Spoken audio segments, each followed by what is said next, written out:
Jai Guruji, and a very good morning to everyone, and a very warm welcome to everyone. The divine journey of Yogi Kathamrit. Hope everyone experienced a blissful meditative state of being, or try to continue that state.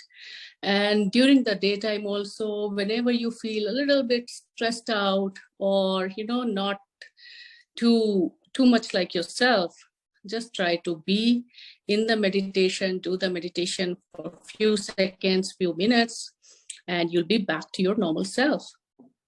Also, आज का बहुत divine शब्द जो हमने सुना, ऐसे गुरु को बल चाहिए, आप मुकत मोहे तारे. डेफिनेटली ये शब्द अपने आप में ही सब कुछ कह देता है.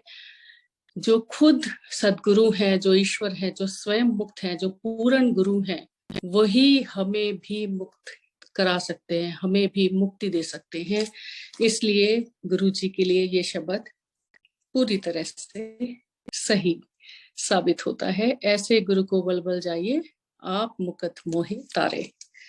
इसी के साथ आज की रीडिंग शुरू करते हैं. गुरु जी को प्रणाम and the great masters of क्रिया योग, महाअवतार बाबा जी, परमहंस योगानंद जी को प्रणाम. और hope everyone is still thinking about Hiranyalok, because I am thinking, I'm constantly mentally in the Hiranyalok, और कल हमने पढ़ा कि Hiranyalok जो है that astral realm, that astral plane, and we read about it, and कितना कुछ है वहां पे. लाइक प्रकाश की नदियां हैं, ऐसे एक ही पेड़ से आम और अमरूद दोनों खा सकते हैं. So many surprising things also, but at the same time I can share one of my very close to my heart personal experience कि जब गुरु जी के दरबार में एम्पायर स्टेट में गए थे, मैं गई, तो since I have read autobiography of a yogi like बचपन से, और हिरण्यलोक वाला चैप्टर स्पेशली मुझे बहुत ही प्रिय है. तो गुरु जी के दरबार में वहां पे जाके मुझे कभी कभी ऐसा लगता था कि मैं हिरण्यलोक में ही आ गई हूँ, सीरियसली. क्योंकि वो जो दरबार था गुरु जी का, जहाँ गुरु जी स्वयं बैठते थे, वो हिरण्यलोक से कम नहीं था. It was so full of light. The first thing I experienced when I stepped into the darbar, oh my God, ये कैसा दिव्य प्रकाश है, ये कैसी लाइट है यहाँ पे. And that light was not only some electrical artificial lighting, एक chandelier था of course, लेकिन वो प्रकाश गुरु जी का था. वो गुरु जी का खुद का स्वयं का उनका प्रकाश था, जो चारों तरफ फैला रहता था ऐसे. एंड इतना सूदिंग लाइट, इतनी soothing light, it was not overwhelming kind of light. तो वो प्रकाश की अनुभूति जो है, वो मुझे हमेशा ये याद दिलाती थी कि हाँ, ऑटोबायोग्राफी ऑफ अ योगी में भी हिरण्यलोक का ऐसे ही वर्णन है कि वहां पे ऐसा ही प्रकाश होता है. तो this was my personal experience or satsang related to Guruji's darbar and correlated with हिरण्यलोक. तो इसी के साथ आज की हम रीडिंग शुरू करते हैं. जय गुरु जी. कल हम पढ़ रहे थे श्री युक्तेश्वर जी का पुनरुत्थान. ये चैप्टर अपने आप में इतना रहस्य रोमांच से भरा हुआ बिल्कुल ही जैसे फैंटेसी वर्ड है. और शुरुआत ही जो हुई है वो श्री कृष्ण जी के दर्शन के साथ हुई है. लाइक आप सोच सकते हैं कि होटल में योगानंद जी बैठे हुए हैं, रिजेंट होटल में, मुंबई में, वो भी किसी वृंदावन में नहीं और कहीं और नहीं, तीर्थ स्थान पे नहीं, मुंबई में. तो मुंबई में होटल में जब अपने 3rd फ्लोर के होटल पे वो रूम में बैठे हैं, और सडनली उन्हें बाहर श्री कृष्ण जी के दर्शन होते हैं. And that Shri Krishna ji is just waving to Yogananda ji. तो how interesting and how charismatic. तो इसके साथ ही इस चैप्टर की शुरुआत हुई थी इस प्रकरण की, और आगे आगे तो बहुत कुछ हमने पढ़ा. It was definitely a joy ride.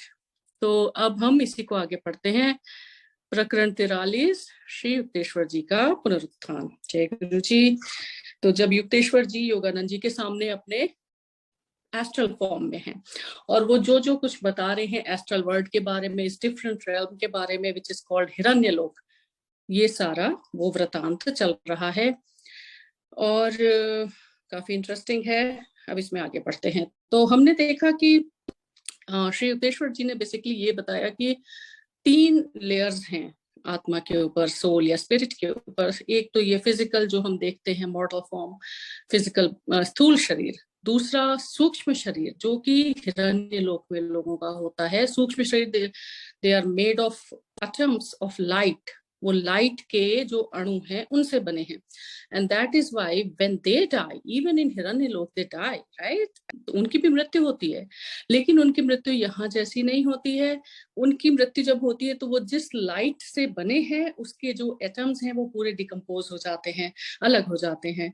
इस तरह से उनकी मृत्यु होती है उस शरीर की, सूक्ष्म शरीर की। देन उससे भी अबव है, उससे ऊपर का लेवल कारण शरीर, कारण लोक। तो वो जो कारण लोक है उसमें जाने के लिए ये सूक्ष्म लोकवासी जो है, they aspire to be there, but at the same time they are sometimes a little uncomfortable also while leaving their सूक्ष्म body। तो ये हम इस तरह से पढ़ रहे हैं। अब इसमें आगे पढ़ते हैं। तो कल भी हमने पढ़ा था कि आत्मा के जो 3 हैं, जो अभी बताया, एक स्थूल, फिर सूक्ष्म, फिर कारण। ये 3 एक तरह से उसके बंधन हैं, घट बोला गया। इन 3 घटों में यानी घड़ों में आत्मा रहती है। पहला स्थूल, दूसरा सूक्ष्म और तीसरा कारण। तो अब अगर स्थूल छूट भी जाता है, स्थूल घड़ा टूट गया आत्मा का, still the attachment is there because of the 2 remaining घट, क्योंकि अभी भी 2 और बाकी हैं, एक सूक्ष्म और एक कारण। जब वो दोनों भी टूट जाते हैं तब जाके वो जिसको हम मोक्ष कहते हैं या बीइंग सेल्फ एक्चुअलाइज्ड, ये संभव हो पाता है आत्मा के लिए। अब इसमें इसी में आगे बढ़ते हैं। जय गुरु जी। जब ज्ञान के द्वारा इच्छा रहितता आती है तब उसकी शक्ति शेष 2 घटों को तोड़ देती है, यानी कि जो अभी भी बचे हैं, सूक्ष्म एंड कारण। इस प्रकार आखिर नन्ही सी मानव आत्मा मुक्त हो जाती है। तब वह मायातीत परम तत्व के साथ एक हो जाती है। मैंने अपने दिव्य गुरुदेव से उच्च एवं गूढ़ कारण जगत पर और अधिक प्रकाश डालने का अनुरोध किया।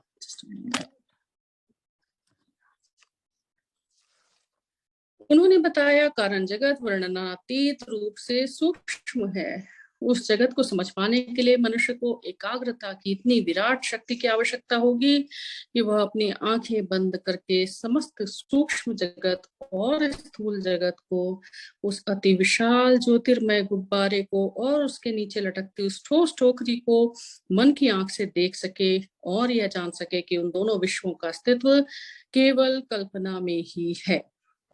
यानी जो दूसरे और हैं कारण जगत के अलावा, सूक्ष्म और स्थूल जगत, वो दोनों सिर्फ कल्पना में हैं, वो रियल में नहीं है।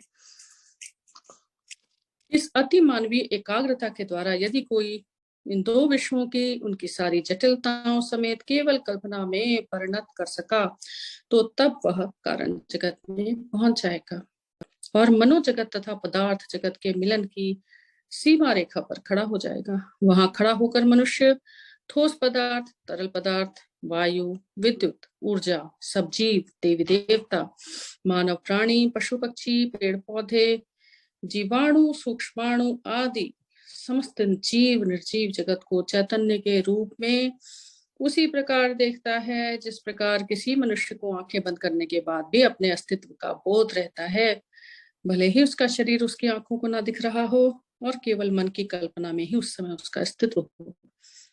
जो कुछ एक मनुष्य कल्पना में कर सकता है वह सब एक कारण जगतवासी वास्तव में कर सकता है। बड़ी से बड़ी कल्पक मानव बुद्धि भी केवल मन में ही विचार के एक छोर से दूसरे छोर तक की दौड़ लगा सकती है, एक ग्रह से दूसरे ग्रह पर छलांग लगा सकती है या अनंतता के विवर में अंतहीन रूप से नीचे नीचे जा सकती है या रॉकेट की तरह आकाश में उड़ान भर सकती है या आकाश गंगाओं और नक्षत्र पुंजों के बीच सर्चलाइट की भांति जगमगा सकती है।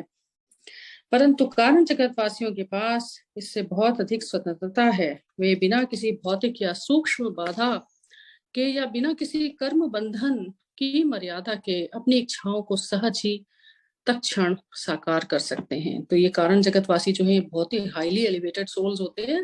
Nothing is impossible for them, they can do anything. जो हम आंखें बंद करके इमेजिन करते हैं, कल्पना करते हैं ना, हम अपने मन से सोचते हैं कि हम यहाँ पहुंच गए, हम ये कर रहे हैं, वो ये सारे कारण जगत के जो लोग हैं ये एक्चुअल में कर सकते हैं। कारण जगत वासियों को यह ज्ञान है कि ना तो स्थूल जगत मूलतः इलेक्ट्रॉनों या विद्युत अणुओं से बना है, ना ही सूक्ष्म जगत मूलतः प्राण कणिकाओं या प्राणों से बना है, बल्कि ये दोनों ही जगत ईश्वरीय विचार तत्व की सूक्ष्मतम कणिकाओं से बने हैं, जिन्हें माया ने अर्थात सापेक्षता के नियम ने खंडित और विघटित कर दिया है। माया की भूमिका स्पष्टतः सृष्टि को सृष्टा से विभक्त करना ही है। तो जो बाकी दोनों लोग हैं, सूक्ष्म और स्थूल, वो माया के उसमें इल्यूजन जो है, माया इज इल्यूजन, वो माया के उसमें फंसे रहते हैं चक्र में, इसलिए वो अपने रियल फॉर्म को नहीं पहचान पाते। और जो कारण जगत के लोग हैं उनको पता है कि उनका रियल सत्य स्वरूप क्या है। कारण जगत में वास करने वाली आत्माएं परस्पर एक दूसरे को आनंदमय परम तत्व के पृथक पृथक बिंदुओं के रूप में पहचानती हैं। उनके इर्द गिर्द केवल उनके विचारों से उत्पन्न चीजें ही रहती हैं। कारण जगतवासी अपने शरीरों और विचारों के बीच केवल कल्पनाओं का ही अंतर देखते हैं। जिस प्रकार कोई मनुष्य अपनी आंखें बंद कर अपने मन की आंख से दीप्तिमान उज्ज्वल प्रकाश या फीकी नीली आभा देख सकता है, उसी प्रकार कारण जगतवासी अपने विचार मात्र से शब्द, स्पर्श, रस, रूप, गंध का अनुभव कर सकते हैं। विराट मन के बल से वे किसी भी वस्तु का सृजन कर सकते हैं या उसका विलय भी कर सकते हैं। तो सिर्फ जस्ट अ थॉट अवे, एक सिर्फ थॉट के सोचने भर से वो कुछ भी कर सकते हैं। तो नाउ वी नो कि how the very elevated masters and great siddhas, you know, the yogis of Himalaya, the great ones, how do they do this? वो कैसे करते हैं ये सब? कुछ भी प्रकट कर देते हैं, कहीं भी खुद भी प्रकट हो जाते हैं, ये सब वो इसी तरह से कर पाते हैं। कारण जगत में मृत्यु और पुनर्जन्म केवल विचार में ही होता है। कारण शरीरी जीवों का हार केवल चिरनूतन ज्ञान अमृत है।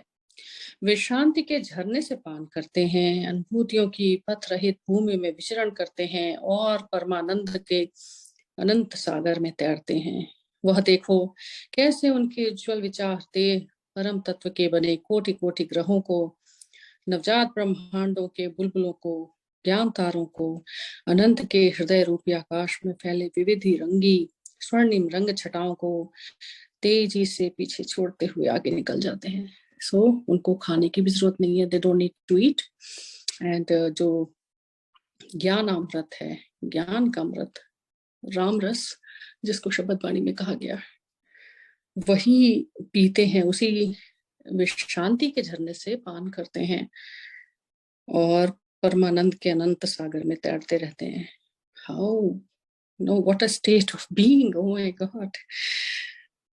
कारण जगत में वास करने वाले अनेक जीव हजारों वर्षों तक वहीं रहते हैं। परमानंद की गहराइयों में अधिकाधिक उतरकर जब आत्मा पूर्णतः मुक्त हो जाती है, तब वह अपने छोटे से कारण शरीर से बाहर निकलकर संपूर्ण कारण जगत की विशालता को व्याप्त कर लेती है। सो इवन इन कारण जगत व्हेन दे डाई मतलब कि जब वो उनका कारण शरीर भी समाप्त हो जाता है, तो वो क्या करते हैं कि उनका वो जो छोटा सा कारण शरीर होता है उससे बाहर निकल के now they expand their consciousness into the whole entire कारण जगत, वो पूरा विशाल जगत वो स्वयं बन जाते हैं।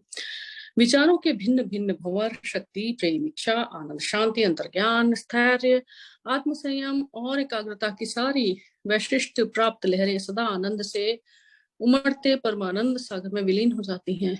तब आत्मा को अपने आनंद की अनुभूति चैतन्य की एक विशिष्ट लहर के रूप में नहीं करनी पड़ती, बल्कि वह सनातन हास्य, रोमांच, धड़कनों की लहरों से युक्त पूरे ब्रह्म सागर में ही विलीन हो जाती है। बूंद समुद्र समानी, जिसको कबीरदास जी ने कहा, यानी जो बूंद है उसका अस्तित्व तभी तक है जब तक वो समुद्र में समा नहीं जाती, और जिस दिन वो बूंद समुद्र में समा जाती है उस दिन वो खुद ही समुद्र बन जाती है। The drop becomes the entire ocean. जब आत्मा तीन शरीरों के कोश से बाहर निकल जाती है, तब वह सापेक्षता के नियम से या माया से हमेशा के लिए मुक्त होकर अवर्णनीय शाश्वत अस्तित्व को प्राप्त कर लेती है। इसमें टिप्पणी है, जो विजयी होगा उसे मैं अपने ईश्वर के मंदिर का स्तंभ बनाऊंगा और वह फिर कभी बाहर नहीं जाएगा, अर्थात उसका और पुनर्जन्म नहीं होगा। जो विजयी होगा उसे मैं अपने साथ अपने सिंहासन पर बैठाऊंगा, जैसे मैं विजयी होकर अपने परम पिता के साथ उनके सिंहासन पर विराजमान हूँ। प्रकाशित वाक्य 3:12-21 Bible. Christ is saying this. देखो, वह सर्वव्यापकता की तितली, इसके पंखों में सूर्य, चंद्र और तारे जड़े हैं। परम तत्व के साथ एक रूप होने वाली आत्मा ईश्वर के सृष्टि स्वप्न के आनंद में मत होकर प्रकाश विहीन प्रकाश, अंधकार विहीन अंधकार, विचार विहीन विचार के प्रांत में अकेली रहती है। आखिर मुक्त हुई आत्मा विस्मयादर से मैं बोल पड़ा, यानी योगानंद जी बोल पड़े युक्तेश्वर जी से। गुरुदेव कहते कि जब कोई आत्मा उन 3 देह घटों से बाहर निकलती है, तब वह अपने व्यक्तित्व को खोए बिना अनंत परम तत्व के साथ एक हो जाती है। ईसा मसीह ने ईसा के रूप में जन्म लेने से पहले ही यह अंतिम मुक्ति प्राप्त कर ली थी। अपने अतीत की 3 अवस्थाओं में, जिनका प्रतीक स्वरूप अपने इस लौकिक जीवन में मृत्यु और पुनरुत्थान के बीच उन्होंने 3 दिन का अनुभव किया, उन्होंने परम तत्व के साथ पूर्णतः एक रूप होने की शक्ति प्राप्त कर ली थी। 3 दिन का अनुभव यानी कि is talking about resurrection of Christ, जो क्राइस्ट 3 दिन बाद फिर से जीवित हो गए थे ऑन गुड फ्राइडे। उसके लिए तो उन्होंने तो अपने इसी स्थूल शरीर से ही वो स्टेट पाली थी। अविकसित मनुष्य को तीनों शरीरों से बाहर निकलने के लिए पृथ्वी पर और सूक्ष्म जगत में तथा कारण जगत में असंख्य जन्म लेने पड़ते हैं। यह अंतिम मुक्ति प्राप्त करने वाला सिद्ध चाहे तो दूसरे लोगों को ईश्वर तक पहुंचाने के लिए पृथ्वी पर अवतार लेकर आ सकता है, या मेरी तरह सूक्ष्म जगत में ही वास कर सकता है। वहां वास करने वाला उद्धारक वहां के लोगों के कर्मों का कुछ बोझ अपने ऊपर लेकर सूक्ष्म जगत में उनके पुनर्जन्म के चक्र को समाप्त करने में और सदा के लिए कारण जगत में निकल जाने में उनकी सहायता करता है। या फिर मुक्त हुई आत्मा कारण जगत में प्रवेश कर वहां के जीवों की कारण शरीर में वास की अवधि कम कर पूर्ण मुक्ति पाने में सहायता कर सकता है।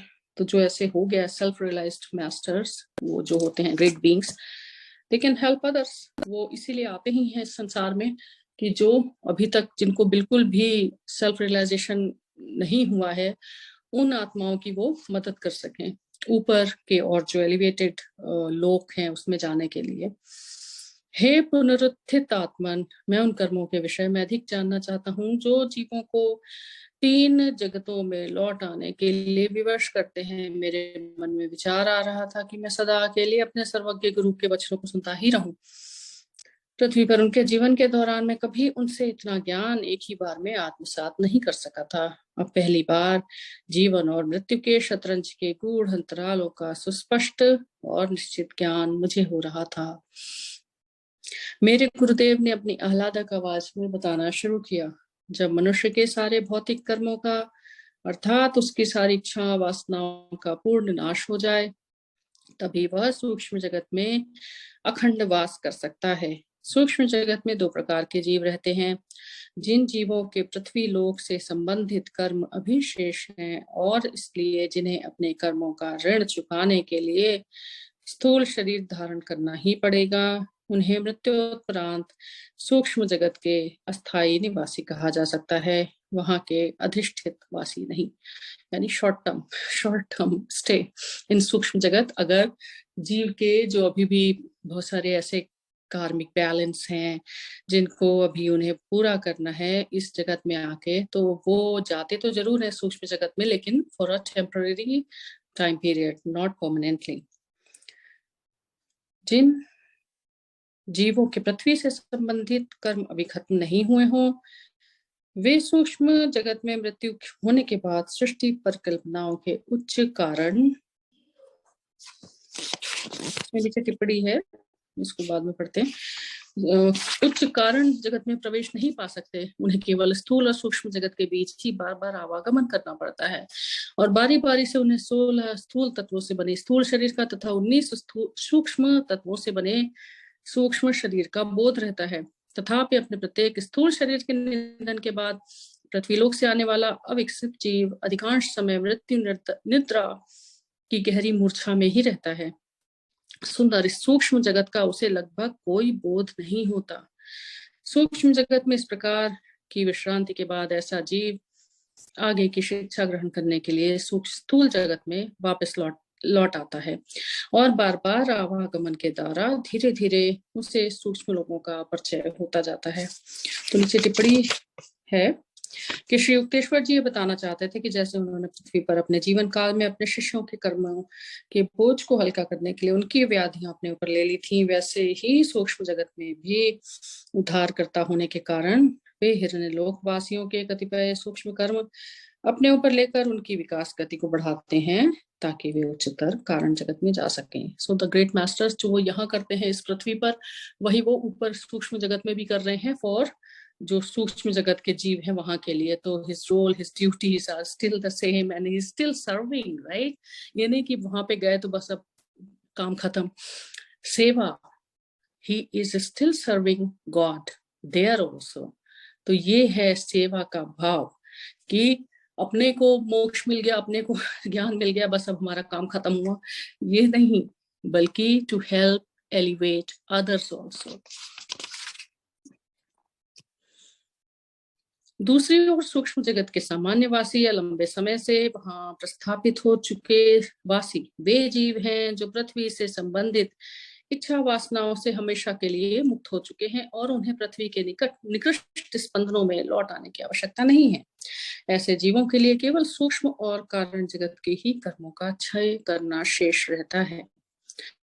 सूक्ष्म जगत में मृत्यु होने पर ये जीव सूक्ष्म जगत से भी अनंत गुना सूक्ष्म और सुंदर कारण जगत में जाते हैं। विधि के विधान द्वारा निर्धारित निश्चित अवधि पूरी होने पर सूक्ष्म जगत के अपने बचे हुए कर्म काटने के लिए इन उन्नत जीवों का हिरण्य लोक या सूक्ष्म जगत के किसी तत्सम उच्च लोक में नए सूक्ष्म शरीर में पुनर्जन्म होता है। So this hierarchy, this order, it applies there also. जैसे स्थूल जगत में जो कर्म है उसको करने के बाद फिर मृत्यु होती है, तो सूक्ष्म जगत में अगर गए तो वहां सूक्ष्म जगत में भी अगर ऐसा होता है तो उसके भी ऊपर जो कारण जगत है वहां पे पुनर्जन्म होता है। इसके पश्चात श्री युक्तेश्वर जी ने कहा, बेटा अब यह बात तुम्हारी समझ में अधिक अच्छी तरह आ गई होगी कि ईश्वर की आज्ञा से ही मेरा पुनरुत्थान हुआ है और यह पुनरुत्थान विशेषकर उन आत्माओं का उद्धार करने के लिए हुआ है जो कारण जगत से लौटकर सूक्ष्म जगत में पुनर्जन्म धारण करते हैं।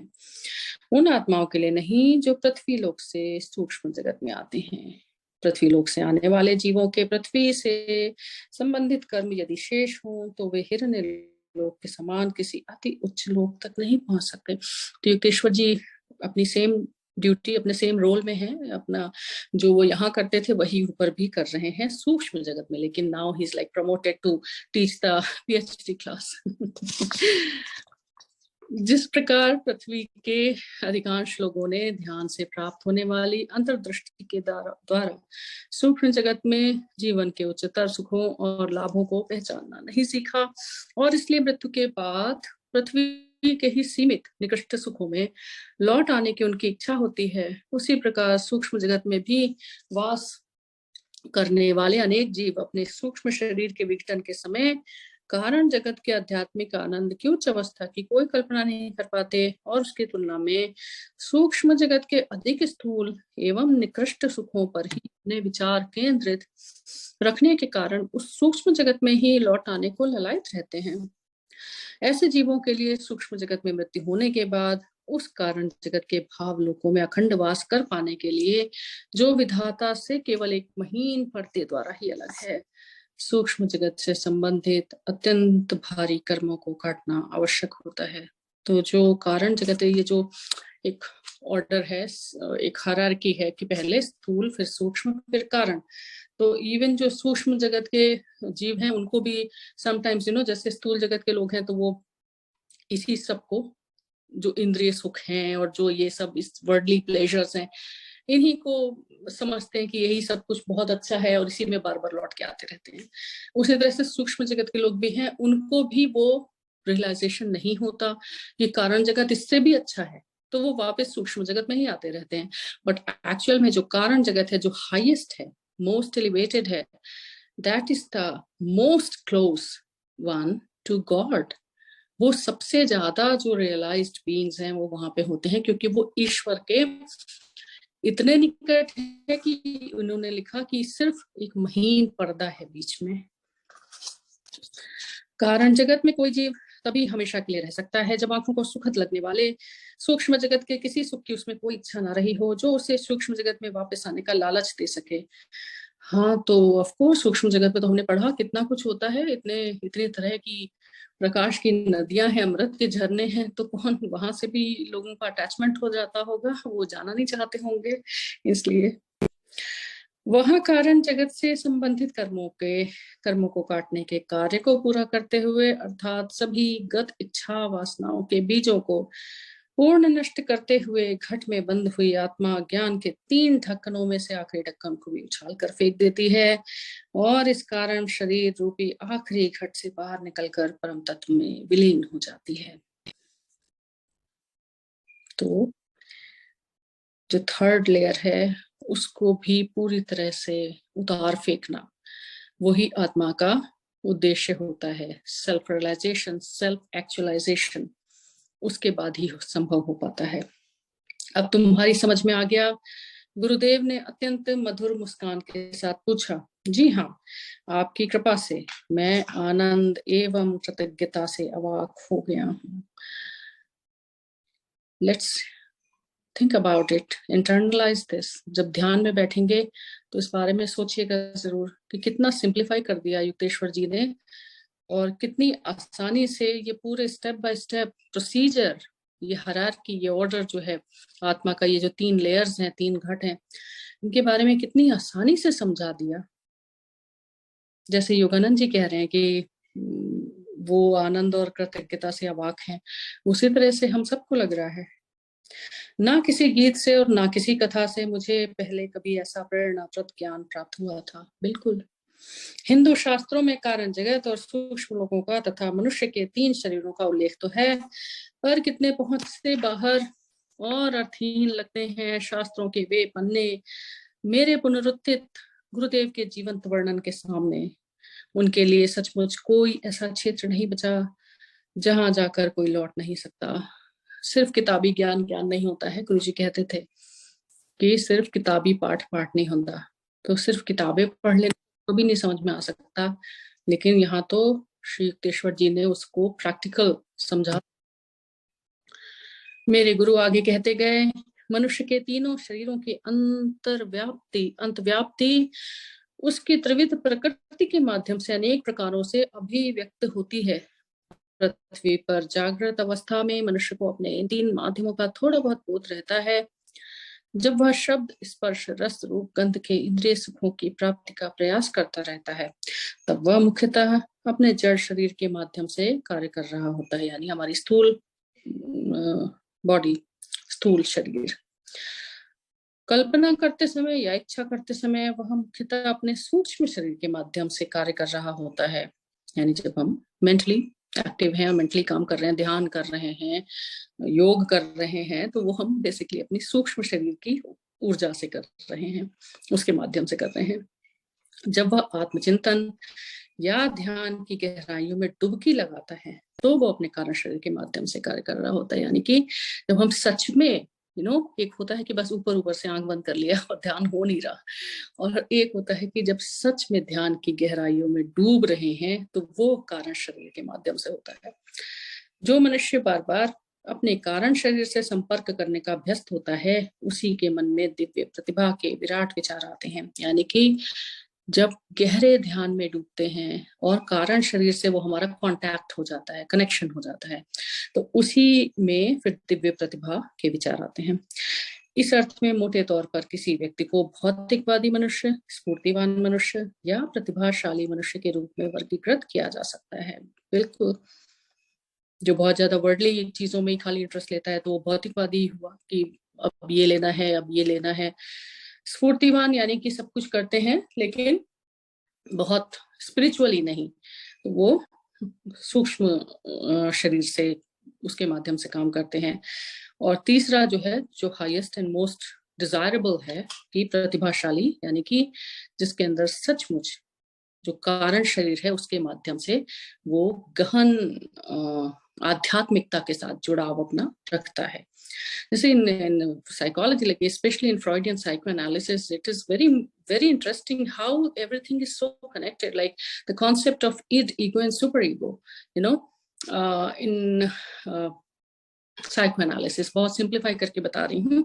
id यानी कि only your basic desires and your basic needs and all that, and then ego, id, ego and super ego, these are the levels of your psyche, your consciousness, so your personality also. And then ego is like, okay, समाज में रहना है, अच्छा करना है, all that.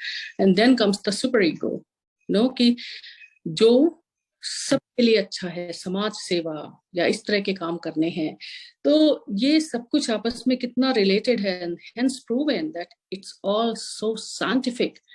ये कोई सिर्फ ऐसी ही बातें नहीं लिखी हैं, ये सब प्रूवन है in psychology. So many studies, so much of research has been done on these concepts. मनुष्य प्रतिदिन लगभग 16 घंटों तक अपने जड़ माध्यम के साथ एक रूप होकर रहता है, फिर वह सोता है, और इसमें यदि वह स्वप्न देखता है तो वह अपने सूक्ष्म शरीर के साथ एक रूप रहता है और सूक्ष्म जगतवासियों की भांति ही बिना किसी प्रयास के किसी भी वस्तु की सृष्टि करता है। Dream state, again, in psychoanalysis, dreams are very important, that dreams are the royal road to the unconscious. तो ड्रीम में तो हम कितना कुछ क्रिएट कर लेते हैं, क्या क्या देखते हैं, किस किस को देखते हैं, और वो वैसे ही होता है। यदि मनुष्य की नींद गहरी और स्वप्न रहित हो तो वह कई घंटों तक के लिए अपनी चेतना को, अपने अहम भाव को अपने कारण शरीर में स्थानांतरित कर देता है। यानी जो डीप स्लीप होती है, जिसमें ड्रीमलेस स्टेट जो होती है, उसमें वो कारण शरीर में अपने आप से ट्रांसफर हो जाता है विदाउट एनी एफर्ट। ऐसी नींद मनुष्य में नव शक्ति का संचार कर देती है। स्वप्न दृष्टा अपने कारण शरीर से नहीं बल्कि सूक्ष्म शरीर से ही संपर्क कर पाता है।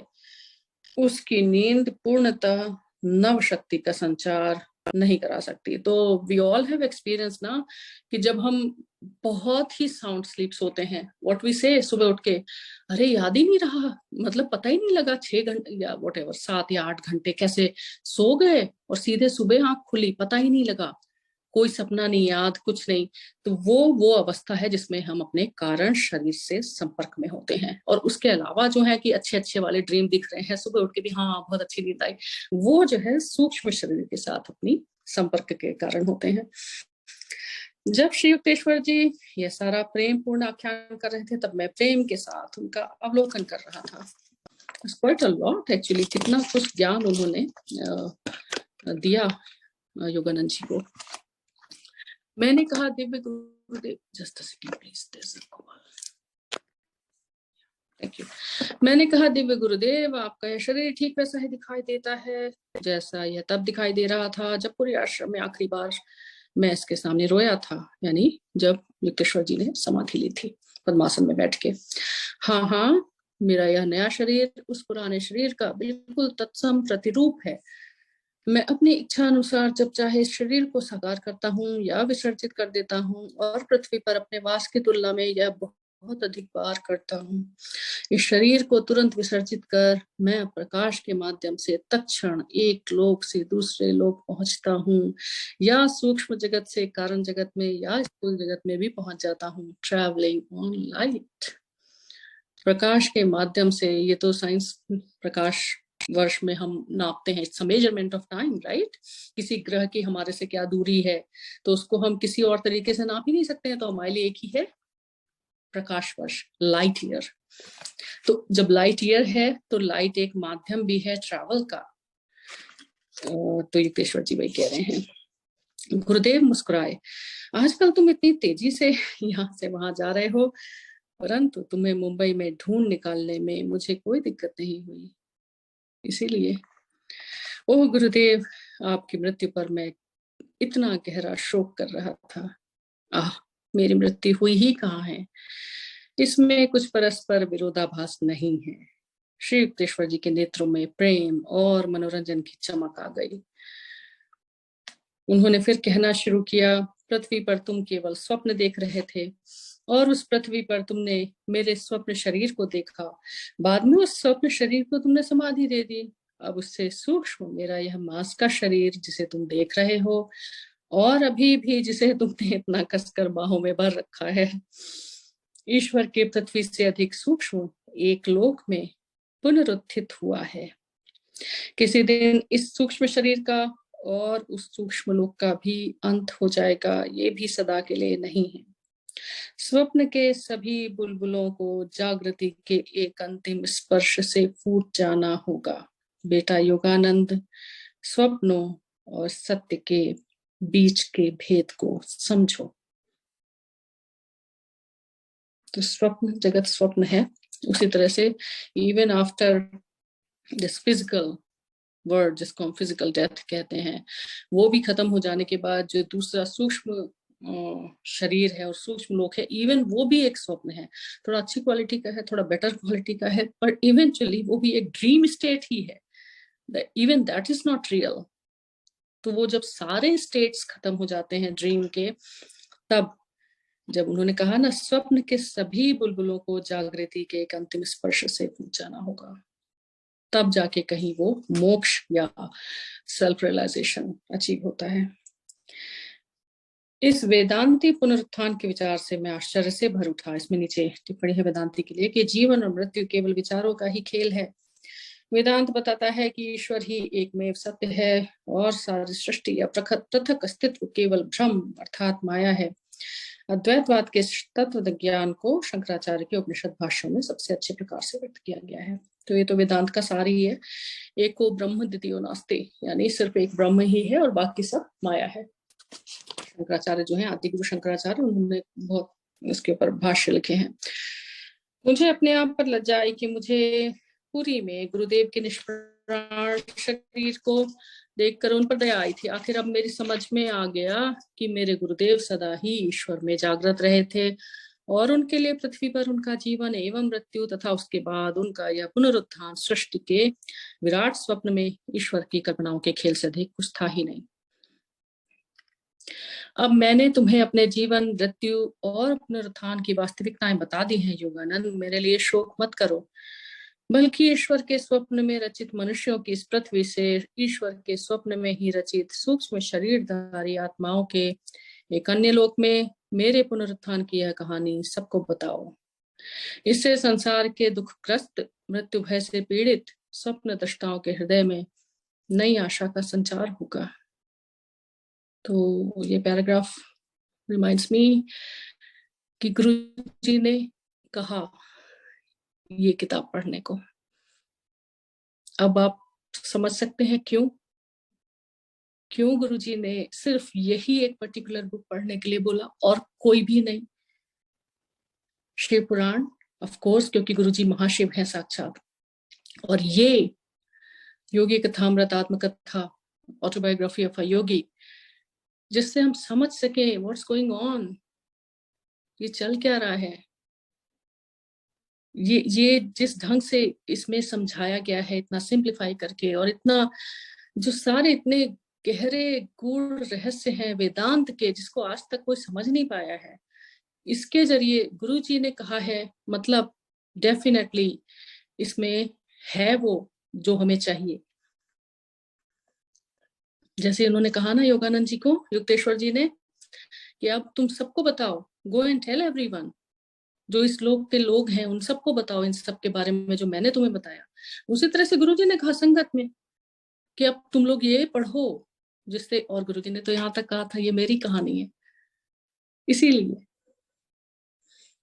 जी गुरुदेव के पुनरुत्थान पर मुझे हो रहा आनंद कितनी स्वेच्छा से मैं स्वयं ही दूसरों में बांटूंगा। पृथ्वी पर मेरे मानदंड इतने अधिक ऊंचे थे कि अधिकांश लोगों की प्रकृति के लिए वे अति कष्टदायक थे। प्रायः मैं तुम्हें आवश्यकता से अधिक डांटा करता था, तुम मेरी कसौटी पर खरे उतरे।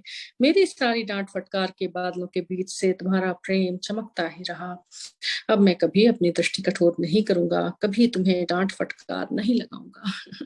युक्तेश्वर जी कह रहे हैं, बट जैसे गुरुजी भी किसी को कभी कुछ डांट के बोल देते थे तो वो इवेंचुअली तो उसके लिए ब्लेसिंग ही होता था, दफा हो या कुछ और, तो वो गुरुजी की डांट भी ब्लेसिंग होती थी। अपने महान गुरु की डांट फटकारों का अभाव मुझे कितना खल रहा था सच में। अब तो यही लगता है ना कि डांटे ही सही लेकिन गुरुजी हो सामने, उनकी हर फटकार मेरे लिए सुरक्षा कवच बन गई थी। इसी परम पूज्य गुरुदेव लक्ष लक्ष बार मुझे डांटिए, अभी फटकार लगाइए, अब मैं कभी तुम्हें नहीं फटकारूंगा। उनकी दिव्य आवाज में गंभीरता थी परंतु उसमें कहीं हास्य की झलक भी थी। ईश्वर के माया स्वप्न में जब तक तुम और मैं अलग दिखते रहेंगे तब तक हम दोनों साथ साथ मुस्कुराते रहेंगे। अंततः हम दोनों एक बनकर विराट परमात्मा में विलीन हो जाएंगे। तब हमारी मुस्कुराहट उसकी मुस्कुराहट होगी और हमारा संयुक्त आनंद गीत ईश्वर के साथ तालमेल रखने वाले भक्तों के सुनने के लिए अनंत काल तक प्रसारित होता रहेगा। That's exactly what has happened. तत्पश्चात श्री युक्तेश्वर जी ने कुछ ऐसी बातों में मेरा मार्गदर्शन किया जिन्हें मैं यहाँ प्रकट नहीं कर सकता। कुछ सत्संग भी ऐसे होते हैं ना जो आपके पर्सनल ब्लेसिंग बोल लीजिए या ऐसे गुप्त कल्याण जिसको गुरुजी कहते थे, तो वो सबके लिए नहीं होते हैं और आई थिंक वो ही ज्यादा होते हैं हमारे साथ, जो हम बताते हैं तो बहुत ही कम होते हैं। मुंबई के उस होटल के कमरे में उन्होंने मेरे साथ जो 2 घंटे बिताए, उन 2 घंटों में उन्होंने मेरे प्रत्येक प्रश्न का उत्तर दे दिया। 1936 के जून महीने के उस दिन इस विश्व संबंधी उनके द्वारा की गई अनेक भविष्यवाणियां साकार भी हो चुकी हैं। अब मैं तुमसे विदा लेता हूँ प्रिय योगानंद। ये शब्द मेरे कानों से टकराते ही मैंने अनुभव किया कि मेरे बाहुपाश में ही गुरुदेव के शरीर का विलय हो रहा था। प्रकाश के अणु हैं वो डिकम्पोज हो रहे हैं फिर से। बेटा, मेरी आत्मा के कण कण में उनके शब्द गूंज उठे, जब भी तुम निर्विकल्प समाधि के द्वार से प्रवेश कर मुझे पुकारोगे तब आज ही की तरह रक्तमांस के शरीर में मैं तुम्हारे पास आ जाऊंगा। गुरुजी ने इसीलिए कहा सिमरन में बैठो, ध्यान ध्यान करो, सिमरन में बैठो, सिमरन करो। क्योंकि जब हम ऐसे बैठते हैं, ध्यान करते हैं, सिमरन करते हैं गुरुजी का, तब वो प्रकट हो जाते हैं, सच में प्रकट होते हैं। वो भले ही हम अपनी फिजिकल आईज से नहीं देख सकते, लेकिन अगर हम चाहें तो गुरुजी हमें, अगर हम प्रार्थना करें तो अपनी जो स्पिरिचुअल आई है, जो थर्ड आई है, वहां पे गुरुजी जरूर दर्शन दे सकते हैं। यह दिव्य वचन देकर श्री युक्तेश्वर जी मेरी दृष्टि से ओझल हो गए। बादलों की ध्वनि सी एक आवाज बार बार संगीत में गर्जन कर रही थी, सबसे कह दो, जो कोई भी निर्विकल्प समाधि में यह जान लेगा कि तुम्हारी यह पृथ्वी ईश्वर का एक स्वप्न मात्र है, वह ईश्वर के इससे भी सूक्ष्म स्वप्न में निर्मित हिरण्य लोक में आ सकता है और वहां पृथ्वी लोक के मेरे शरीर के बिल्कुल समान ही शरीर में मुझे पुनरुत्थित देख सकता है। योगानंद सबसे कह दो। वियोग का मेरा दुख दूर हो गया। उनकी मृत्यु पर करुणा भाव और शोक ने मेरी शांति छीन ली थी। अब वह शोक करुणा मानो लज्जित होकर भाग गए। किसके लिए शोक करना, वो तो उनका शरीर जो सामने दिख रहा था सिर्फ उतना ही समाप्त हुआ था, उससे तो बहुत अपर हायर लेवल बॉडी उनको मिल गई है सूक्ष्म लोक में, तो ये तो प्रमोशन हुआ ना, तो शोक किसके लिए करना। आत्मा के नव उन्मुक्त अनंत रंध्रों से परमानंद के फव्वारे छूट रहे थे। बहुत समय से अप्रयुक्त रहने के कारण रुद्ध हुए यानी क्लोज हुए रंध्र परमानंद की तेज बाढ़ से पवित्र और बड़े होते गए। मेरे अंतर चक्षु के सामने मेरे पूर्व जन्म चलचित्र की भांति प्रकट हो रहे थे। अतीत के सारे अच्छे और बुरे कर्म गुरुदेव के दिव्य दर्शन के कारण मेरे चारों ओर फैले देवी दैवी प्रकाश में खुल गए। कितने सारे one soul many bodies, you know, many lives many masters, ये पूरी सीरीज सबने पढ़ी होगी। तो कितने सारे, इवन अनीता मुरजानी का मैंने कल जिक्र किया, उनकी बुक है, ये सब यही बताते ना, so many life cycles, birth and death cycle, you know, it's a vicious cycle, but it still, you know, exists and it just repeats itself time and over again and again. तो वो जो चलता रहता है इतने समय से, कितने जन्म जो हुए रहते हैं, वो सब योगानंद जी को दिखने लगे। एंड नो वंडर गुरुजी कहते थे कि जब तुम मेरे सामने आते हो तो मैं तुम्हारी आत्मा को देखता हूँ, तुम्हारी सोल को देखता हूँ, वो स्कैन कर लेता हूँ। स्कैन करना यही है कि एज सोल हमारे कितने प्रीवियस बर्थ्स, क्या क्या हमने किया, wherever we have been, whatever we have done, whatever we have gone through, Guru ji एक बार में देख लेते हैं उसे। अपनी आत्मकथा के इस प्रकरण में मैंने अपने गुरु की आज्ञा का पालन कर इस सुखद वार्ता का प्रसार किया है, जबकि जिज्ञासा रहित पीढ़ी फिर एक बार इससे संभ्रमित और व्याकुल हो उठेगी। दीनहीन बनना मनुष्य अच्छी तरह जानता है, निराशा भी शायद ही किसी के लिए नई हो, फिर भी ये दोनों ही विकृतियां हैं, मनुष्य की सच्ची नियति का हिस्सा नहीं। तो सच लिखा है कि ये बहुत अच्छा ज्ञान है, सब कुछ बहुत अच्छा है, ऑल गुड, पर कितने लोग इंटरेस्टेड होते हैं? How many people are interested? आधे लोग तो ये कह देते हैं अरे ये समझ में नहीं आता, आधे लोग कह देते हैं पता नहीं हमारे लिए है भी या नहीं है। तो ये एक ऐसी चीज है जिसका योगानंद जी ने पहले ही बता दिया। How many people are there, उंगलियों पर गिनने लायक, जिनको सच में जिज्ञासा भी है और जो सच में समझना भी चाहते हैं। फिर भी ये दोनों विकृतियां हैं, मनुष्य की सच्ची नियति का हिस्सा नहीं। मनुष्य जब संकल्प करेगा उसी दिन वह मुक्ति के पथ पर आरूढ़ हो जाएगा।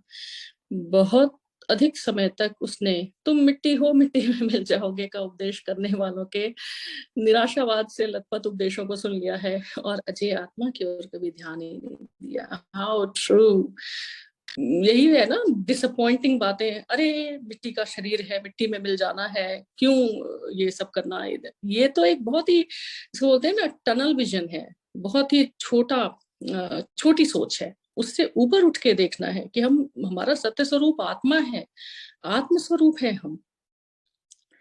पुनरुत्थान द्वारा प्रकट होने वाले गुरुदेव के दर्शन कर पाने वाला मैं अकेला ही नहीं था। श्री युक्तेश्वर जी के शिष्यों में एक वृद्ध महिला थी जिन्हें प्यार से लोग माँ कहते थे। उनका घर पुरी में आश्रम के निकट ही था। गुरुदेव जब सुबह घूमने जाते थे तब प्रायः उनसे बातचीत करने के लिए थोड़ी देर रुकते थे। 16 मार्च 1936 के दिन शाम को माँ ने आश्रम में पहुंचकर अपने गुरु से मिलने की इच्छा व्यक्त की। आपको मालूम नहीं, गुरुदेव के स्वर्गवास को तो 1 सप्ताह हो गया। पुरी आश्रम के प्रभारी स्वामी सेवानंद ने उनकी ओर खिन्न बदन से देखते हुए कहा, हो ही नहीं सकता। उन्होंने मुस्कुराते हुए कहा, नहीं। सेवानंद ने गुरुदेव के शरीर को समाधि दिए जाने का सविस्तार वर्णन किया। फिर उसने कहा, आइए मैं आपको सामने के बगीचे में उनकी समाधि के पास ले चलता हूँ। माँ ने सिर हिलाते हुए कहा, उनकी कोई समाधि नहीं है। आज सुबह 10 बजे वे हमेशा की तरह मेरे दरवाजे के सामने से घूमने गए। बाहर सूर्य के उज्जवल प्रकाश में कई मिनटों तक मैंने उनसे बातें की। उन्होंने ही मुझसे कहा, आज शाम आश्रम में आ जाना। मैं आ गई हूँ। मेरे बूढ़े सफेद सर को आशीर्वाद प्राप्त हो। अमर गुरु बता देना चाहते थे कि किस दिव्य शरीर में उन्होंने आज सुबह मुझे दर्शन दिया था। विस्मयचकित सेवानंद ने उनके चरणों में प्रणाम करते हुए कहा, माँ, मेरे हृदय पर से शोक का कितना भारी बोझ आपने दूर कर दिया। उनका पुनरुत्थान हो गया है। जय गुरु जी। ये आज का हमने प्रकरण समाप्त किया। प्रकरण 43, श्री युक्तेश्वर जी का पुनरुत्थान। मतलब ऐसा प्रकरण जो आपको अंदर तक ना सिर्फ झकझोर दे, बहुत कुछ सोचने पर मजबूर कर दे, और बहुत दिव्य ज्ञान। Try to think about it. Try to internalize whatever you have read or learned here, and try to relate it to Guruji. कि गुरुजी ने भी हम सबको ये पढ़ने के लिए कहा है, तो इसके पीछे गुरुजी का कोई कारण है। इसी के साथ आज का ये प्रकरण और आज की रीडिंग, थोड़ा टाइम भी ज्यादा हो गया, समाप्त करते हैं। कल हम पढ़ेंगे प्रकरण 44, महात्मा गांधी के साथ वर्धा में। तब तक के लिए जय गुरु जी। Thank you so much for joining. Stay tuned in, stay blessed, stay connected. जय गुरु जी। Thank you. जय गुरु जी। Jai Guruji auntie, thank you so much. Beautiful reading. Today was quite intense and very deep. It is. Amazing. It is very profound. Yeah. Very. I can totally feel the energy, the vibration. Yes, I can yes, feel the energy. really. So much. I can't. Thank you. Yeah. Yes. ये Jai ये Guruji. जो तस्वीर आप देख रहे हैं ना, तो ये महावतार हाँ जी, बाबा जी, लाड़ी महाशय, युक्तेश्वर महावतार बाबा जी, and Lahiri Mahasaya, Yukteswar ji and Swami Yogananda ji. This is the original तस्वीर. तो ये बहुत पुरानी है, I think more than 50 years old ऐसे है. wow. और या ये ओरिजिनल जो तस्वीरें थी उनमें से ली गई है, इसीलिए. तो बस गुरुजी is the one who is connecting the dots. Thank you, शुक्राना. We are blessed to hear you, and really, it is a true blessing that you are reading this book. I'm living it. Shukrana. Reading. Yeah, I'm not reading it. I'm living it. Trust me. living. Wow, wow. Yes. Yes. Jai Guruji. Thank you. See you all tomorrow. Jai Guruji.